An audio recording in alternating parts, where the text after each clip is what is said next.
হৃদয়ঙ্গম কৰি আৰু অলপ মৰমেৰে দলগাঁও সমষ্টিত চাব, কাৰণ দলগাঁও সমষ্টি আৰু এটা কাৰণ আছে, অসমৰ ভিতৰত একমাত্ৰ সমষ্টি আপুনি পাব 3,20,000 ভোট। গতিকে মোৰ সমষ্টিত ছাৰ সদায় অলপ বেছি দিব লাগিব। যদি ক'ৰবাত 2খন মডেল স্কুল দিছে, মোৰ ঘৰত 3খন দিব লাগিব। ক'ৰবাত ৰাস্তা 5 কিলোমিটাৰ, মোৰ তাত 7 কিলোমিটাৰ দিব লাগিব। এতিয়া জয়ন্ত ডাঙৰীয়া আমাৰ মন্ত্ৰী মহোদয়, তেখেতৰ সমষ্টি যদি 10 কিলোমিটাৰ হয়, মোৰ তাত 20 কিলোমিটাৰ হ'ব লাগে ছাৰ। কাৰণ এইকাৰণে হ'ব লাগিব, কাৰণ তেওঁ জনসংখ্যা চাব লাগিব। এতিয়া নীলিমা বাইদেউ, আমাৰ তাত যদি টকা আহিছে 3 ভাগত বিভক্ত হ'ব লাগে 3খন সমষ্টি। মাজতে যদি কয় যে মন্ত্ৰী হিচাপে যে নাই মোকো অলপ বেছিকৈ লাগিব, আপুনি অলপ সন্মান নকৰে বেছিকৈ লওক, আকৌ মোৰখিনি কাটাৰ কাৰণে চেষ্টা নকৰিব।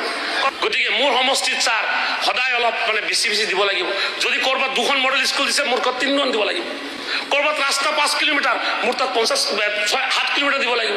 এতিয়া জয়ন্ত ডাঙৰীয়া আমাৰ মন্ত্ৰী মহোদয়, তেখেতৰ সমষ্টি যদি 10 কিলোমিটাৰ হয়, মোৰ তাত 20 কিলোমিটাৰ হ'ব লাগে ছাৰ। কাৰণ এইকাৰণে হ'ব লাগিব, কাৰণ তেওঁ জনসংখ্যা চাব লাগিব। এতিয়া নীলিমা বাইদেউ, আমাৰ তাত যদি টকা আহিছে 3 ভাগত বিভক্ত হ'ব লাগে 3খন সমষ্টি। মাজতে যদি কয় যে মন্ত্ৰী হিচাপে যে নাই মোকো অলপ বেছিকৈ লাগিব, আপুনি অলপ সন্মান নকৰে বেছিকৈ লওক, আকৌ মোৰখিনি কাটাৰ কাৰণে চেষ্টা নকৰিব। কথা সেইটোৱে আৰু। ধন্যবাদ। ঠিক আছে, থেংক ইউ।